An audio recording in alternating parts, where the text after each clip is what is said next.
everyone, this is Sophia. Welcome to today's video where I share with you how I stay motivated to work out / how I stay consistent. Now, I do have several points, so I'm going to keep this video as succinct as possible. And I do want to share a disclaimer that I am not a professional, so this is just purely based off my experience.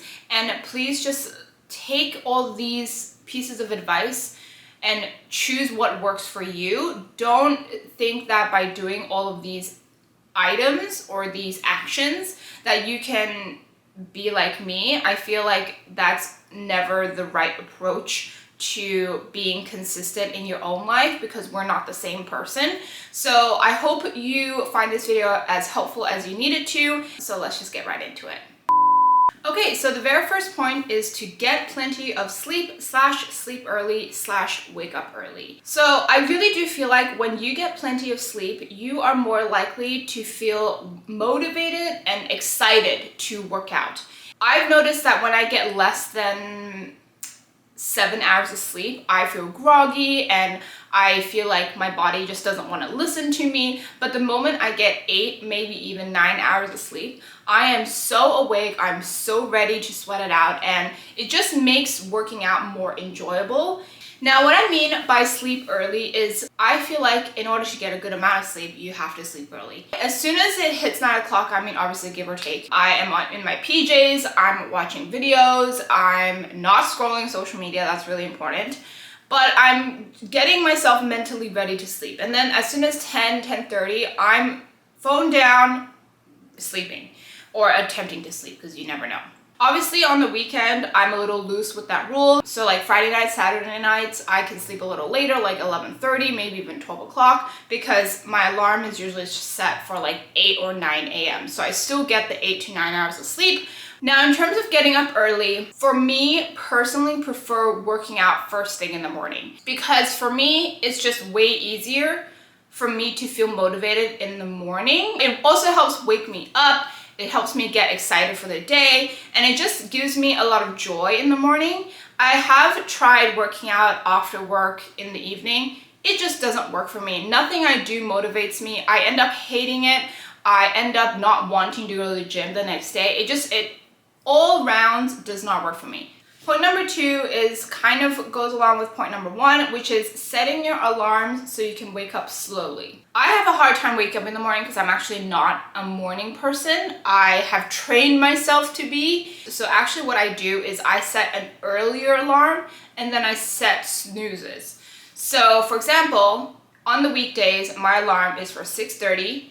I set a 30-minute snooze, so 7 o'clock it goes off again, and then I set a 15-minute snooze, so 7:15, that's when I actually get up. Because between the time of 7 to 7:15, you're already kind of awake, you're just kind of groggy, and then the moment 7:15 hits, you're like, okay, it's time to be awake and it's time to get out. So the third point is change into your workout gear before you enter your workout space. This is purely if you are working out at home, because I feel like if you're going to a gym, like obviously you're going to change before you go to the gym. But for me, having worked out at home for so long, I've noticed that I'm a lot more motivated when the first thing I do after I get up in the morning is immediately change into my gym gear.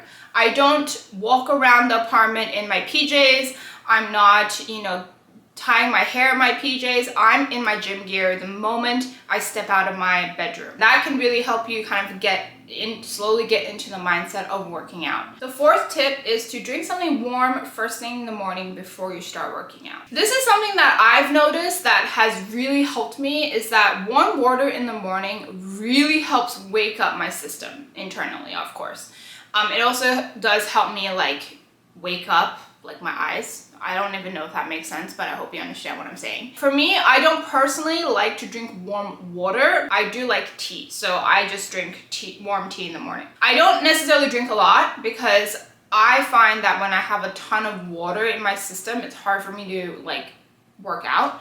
So I usually drink 2, 3, maybe half a cup worth of tea, and that is really, really helpful to not only wake me up, but also get my body ready to work out. Okay, and then the fifth tip, right? The fifth tip, and if you've watched any of my workout videos, you've probably seen this in action, but it's to watch a show or movie that can distract you. So I don't know about you, but for me, the hardest thing about working out sometimes is focusing on the workout, if that makes sense. You're focusing on not only what's coming next, but you're focusing on the time you've spent, focusing on the time that's left. And that can really suck out the joy of the actual workout itself, because you're so focused on, oh my God, I'm so sore, this is so painful, or oh my God, I still have 30 minutes left, like this is taking forever. So watching a show or a movie really can help distract me from all of that. It can be a show you've never seen before, or it can be a show that you've seen so many times that you don't really have to pay attention, but it can still like hold your attention, if that makes sense. Okay, number 6. And this is something that I never did before, and I feel like this is the part where it harmed me when I was trying to work out consistently in the past. And that is to buy cute workout clothes. Now, obviously, if you are in the financial place to be able to do this, by all means go for it. If you're not, I completely understand. I found that when my workout clothes were super boring, so like, I hate to say this, but like Nike, I had so much Nike, so much Adidas. And by the way, I have a really hard time pronouncing both those store names, so please don't judge me. 1, they were uncomfortable, or at least the ones I bought were uncomfortable. 2, it did not make me feel good. And 3, it just didn't spark any joy, right? So I would used to wear like those 3/4 length leggings or like a sports bra and then a tank top. It just did not work for me. And as you can tell, I have so much color in my workout clothes now because those colors bring me joy and I'm so comfortable in those clothes. And that makes working out so much nicer, so much more fun. Some of my favorite workout stores-ish that I like to consistently go through is Girlfriend Collective and Outdoor Voices, not sponsored. They are very expensive, don't get me started. I do love those 2 brands, and those 2 are the brands that I consistently keep an eye out on to see if they have any new releases. Okay, the last few tips are kind of more mindset tips, but the 7th tip is to do workouts that you actually enjoy doing. When I first started working out, I was doing what everyone else was doing, / what I thought everyone else wanted me to do, or / things that I thought would help me reach my end goal. When I first started working out, the goal was to lose weight. So I thought, okay, cardio, let's go. An hour on the elliptical or an hour on the treadmill, an hour on the Stairmaster. Okay, I can lose the weight. But that hour was so boring, so tedious. I hated it. And it just didn't make me happy. And so because of that, I could not stay consistent in that workout because I was not enjoying it. And then I discovered weightlifting and I fell in love with it. And I think the reason why I fell in love with weightlifting is because it's so inconsistent, but it keeps it interesting. So that's how I discovered and started doing more strength training into my workouts. And that made it so much more fun to even go to the gym. Fast forward to like working out at home in quarantine, I only did workouts that I enjoyed. So if you are a new subscriber and you go back through my previous videos, you know that I used to do like Pamela Reeve workouts, I used to do Chloe Ting. Those workouts were really helpful and for me to kind of fall back in love with working out because for the longest time I hated it, but I would never do those workouts ever again because I know that if I was to do those workouts again, it would not make me happy anymore. Back then it did, but now it doesn't. Now I'm really gung-ho on strength training, weight training. Find the workout plan that works for you. And also don't force yourself to do something just because other people want to do it. So if you actually know you don't want to do weight training or you're not ready for it, don't do it. Just because I'm doing it doesn't mean you should do it too. You're not gonna get it right away. If you're willing to work for it, you'll get there and you'll find the ones that make you happy and that bring you joy. Number 8, allow your body to rest if it wants to rest. Don't guilt trip yourself into working out. So I feel like this is something that I actually never learned in school or with other people. This was something I had to figure out on my own, and I feel like that kind of probably set me back a lot of years. It's okay to rest. And it's hard to explain how to know when you need to rest because everyone's body is different, so I can only explain from my perspective.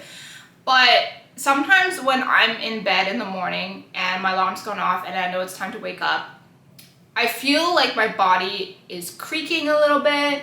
I feel like my muscles just don't really want to move. I feel like my body feels heavier than normal. And that's how I would know that it's time to take a break. It's time to not work out. It doesn't happen to me very often, but when it does, I listen to it, because that's how I know that by allowing my body to rest, that's how I can be motivated in the future. Because if I force my body to work through it, then I start hating it. Then my mind starts thinking, oh my God, this is such a pain. I hate this so much. And then that seeps into other days when I'm excited to work out, but I still have that mindset because I didn't allow my body to rest. It's okay to give your body rest. It doesn't mean you're losing progress. It doesn't mean you're failing. It doesn't mean anything. It just means that your body needs a break, and that's okay.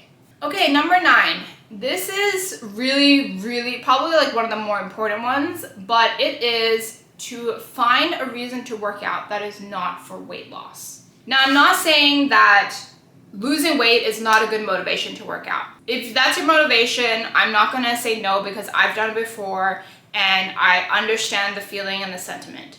However, what's worked for me is that I would view weight loss as a side effect, right? That is not the main effect for me. The main effect for me, when I would be doing it for weight loss, would be for me to become stronger. So I've always had really weak arms. You've heard me talk about this probably so many times, you're bored. So I always go into any workout with the goal to do that. And then if I lose weight, okay, great. If you're trying to lose weight, then you're never gonna see the progress you want to see quick enough. But if you're trying to build like strength, stamina, endurance, then that shows a lot sooner than weight loss. I really do think that sometimes the mindset you go into a workout has such a big impact on whether or not you enjoy it, on whether or not you are happy, and whether or not you'll be consistent. Find the motivation for you that is more than just, a weight loss. The last tip that I do, and this is probably the one tip that I would say do not listen to me, but I'm gonna share it anyway. I think I'm gonna get so much hate for this. I choose not to eat before I work out. Before people start coming at me, please listen to me. I've eaten before I've worked out before many times. I've had like full breakfast. I've had fruit, like a piece of banana. I've had oatmeal. I've actually tried eating before I worked out. And every time I did that, without fail, I would feel less motivated to work out because my body is so full that I just want to sit there and like do nothing, right? Like that's the definition of a food baby. For me, it's happened regardless of how much I ate. One time I just ate a banana. Like I can't be full on a banana, but I still did not feel motivated to work out. Like I said, please do not listen to this. If you have been eating before you work out, oh my God, please go for it. I always eat after I work out, by the way. Just have to clear that up. It's not like I'm not eating at all. And it's not about, I work out so I deserve to eat now. No. It just does not motivate me when I eat before I work out. Oh, I really hope people don't take that the wrong way. All of this is purely what works for me. So like I said, the last one, don't listen to it at all. But yeah, I hope this video was helpful. And if you have any questions, let me know in the comments down below. But I will see you next time for another one. Bye.